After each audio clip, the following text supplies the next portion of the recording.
على الباطل اللي هو معاويه بن ابي سفيان، وهذا ما ينقال عن خليفه من خلفاء المسلمين. نعم. صح يا لا عفوا، ممكن تسمعني يا اخي؟ انت قلت مع الباطل، انت مع الباطل، معاويه بن ابي سفيان مو مع الباطل. هذا يا استاذ ممكن لحظه يا اخي الدكتور، ممكن لحظه ارد عليك؟ انا احترمك واغدرك واجلك، بس احترامك ما يكون على حساب واحد من ائمه المسلمين. طيب ممكن احنا ابو عبد الوهاب، استمع لي يا ابو عبد الوهاب. ابو عبد الوهاب اطلبه، خلينا ننتظر. ابو عبد الوهاب، انتظر يا اخي، اسمع لو سمحت ابو عبد الوهاب لو سمحت. انا والله العظيم راح اخليك لو للساعه واحده، بس لحظه. انت بالنسبه انت داق عشان توضح امر مهم. اخذ رايه ومن ثم علق على رايه. خليك اسمع كلامي. طيب خليك وياه. تفضل يا استاذ. ممكن تسمع كلامي؟ ايه ممكن تسمع كلامي؟ ممكن تسمع ردي اذا سمحت لي يا ابو. تفضل. ممكن اتكلم كلمه واحده بس؟ لا انا برد عليك وبعدين تكلم اذا سمحت لي يا اخي. نعم تفضل. عشان نسمع البعض. احنا لازم نفهم بعض يا اخي. هو احيانا في سوء فهم. يمكن كلامك صح انت، خلينا نقول رايي، يمكن تعطيني راي انت احسن. يا استاذ ابو عبد الوهاب تسمعني؟ يسمعك. اسمعك. يمكن تعطيني راي استفيد منك انا. قول رايك يا اخي.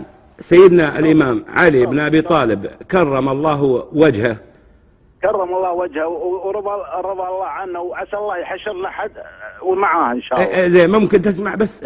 خلني اقول لان هذه قضيه دينيه. انا قاعد اتكلم عشان توضيح فيها، عشان اوضح لك يا ابو عبد الوهاب. بعدين هذه عقيدتي، انا ما اقبل ان احد، هذه عقيدتي انا اقول لك عنها، مو تقول لي فلان وفلان. انا علمت. سيدنا الامام علي بن ابي طالب كرم الله وجهه وارضاه، هو امام المسلمين ببيعه شرعيه، وكل الصحابه كانوا معه. سيدنا الامام علي بن ابي طالب، احنا ما نبي نخوض بالايام الفتنه، ولكن خرج عليه سيدنا معاويه بن ابي سفيان. فالحق يا اخي خرج عليه. الباطل يا دكتور. اسمع انت تسمعني الحين. ما انت ممكن تسمعني يا اخي. اقول لك سيدنا الامام علي بن ابي طالب كرم الله وجهه خرج عليه سيدنا معاويه. انا ما قلت في سيدنا معاويه شيء، يقولون نعم فيه. انا احب سيدنا معاويه لكن احب سيدنا علي قبله. اسمع ممكن تسمعني عشان اعلمك القصه يا اخي. هذه قضيه دينيه، تبي اشرح لك ولا لا؟ انت عالم بالشريعه يا اخي. لا ابو عبد الوهاب قضيه دينيه، انا بعلمك. هذه عقيدتي، انا اعلمك عقيدتي. تفضل. هذه عقيدتي يا اخي، اقول لك على العقيده. هذه عقيدتي ان سيدنا الامام علي بن ابي طالب هو على الحق. وسيدنا معاويه بن ابي سفيان جانب الحق وجانب الصواب، وخرج على الامام الحق بغير حق، باجتهاد منه. قد يعذر في اجتهاده ولكن هو اخطا. الحق مع سيدنا علي بن اجل مو على باطل. يحارب سيدنا علي مو على باطل. جانب على الصواب. انا ما اقول لك هذول ما قلت انا قاعد اقول لك على الحق مع يا اخي. هذه عقيده يا اخي، هذه عقيده يا اخي. انا مع سيدنا علي بن ابي طالب وكل المسلمين. سيدنا علي بن ابي طالب هو امام الامه. سيدنا علي اخذها بالبيعه الشرعيه يا اخي. سيدنا معاويه بن ابي سفيان خرج على الامام الحق بغير حق، باجتهاد منه. العلماء يقولون اجتهد. كلمه واحده خلت لكن الحق مع سيدنا علي بن ابي طالب. الحق يدور معه حيث دار. لو سمحت سيدنا علي بن ابي طالب على الحق. نعم استاذ مانع. هذه قضيه يا اخي عقيدتي، ما لها علاقه بالشيعه. هذه علاقه لي انا. استاذ مانع. تفضل ابو عبد الوهاب. وضح. هل نحن افهم من رسول الله صلى الله عليه وسلم؟ انت مو فاهمني يا اخي. هل يبشر رجل يا اخي انت دخلت موضوع ثاني. انت هذا مو فاهمه. لا انت تقول انت الحين انا شيعي يا اخي، اللي يحاربني طائفيا. انا سني يا اخي، هذه عقيدتي السنيه. روح اسال علمائك يا اخي، عندك امام مسجد روح اساله يا اخي. هذه عقيده يا اخي. انا اؤمن بان الحق مع سيدنا علي بن ابي طالب يا اخي. هذا جزء من عقيدتي.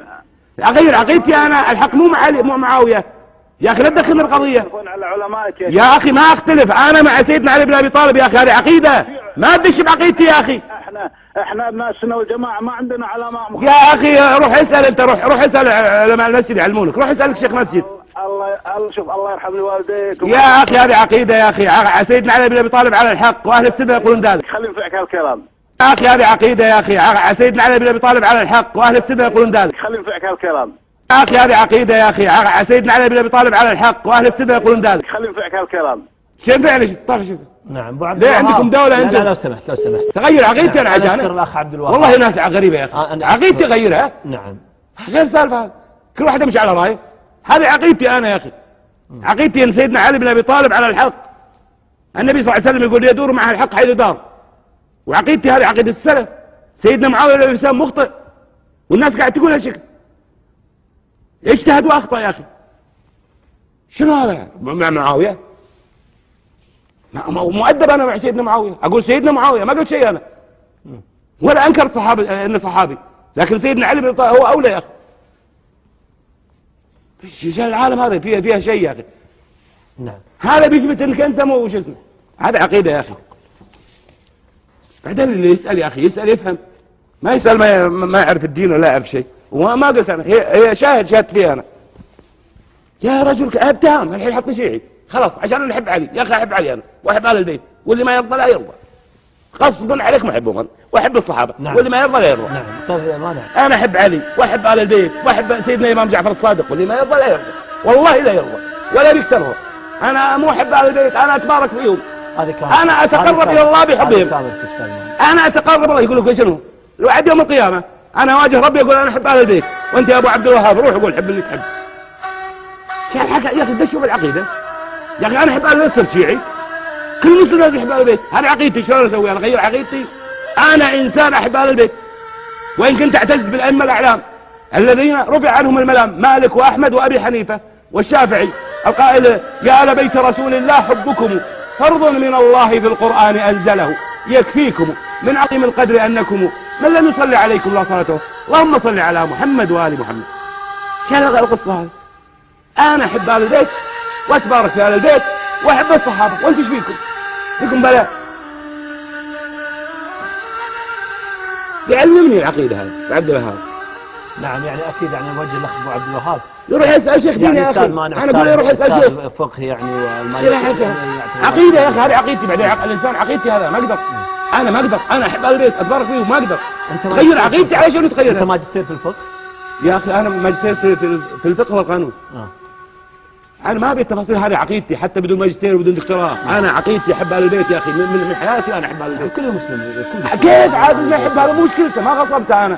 انا احب سيدنا علي بن ابي طالب مو عشان الشيعة يا اخي، انا عشان الله، عشان ادخل الجنه. انا اتبارك فيهم يا اخي. حب ال البيت يا اخي. شنو هذا؟ قلة ادب يا اخي مع ال البيت. يقول لك هذا اخطا وما اخطا. تقول سيدنا علي على الحق، يقول لك لا ذاك ما اخطا. بس احنا ما نبي نثير المراقب. ايضا تنويه يعني والله العظيم قدام الامام علي والله ما يستحون يا اخي. اتصالات المشاركه في الحلقه طرش حرف الارقام الظاهره على يمين الشاشه 98944 من خطوط زين 1481 من خطوط الوطنيه. خلاص عقيدتك قال شيء 5566 يا اخي. عقيدتي هذه عقيدتي، انا احب البيت، ما له علاقه بالشيعه، ما اعرف الشيعه. لا اله الا الله يا اخي.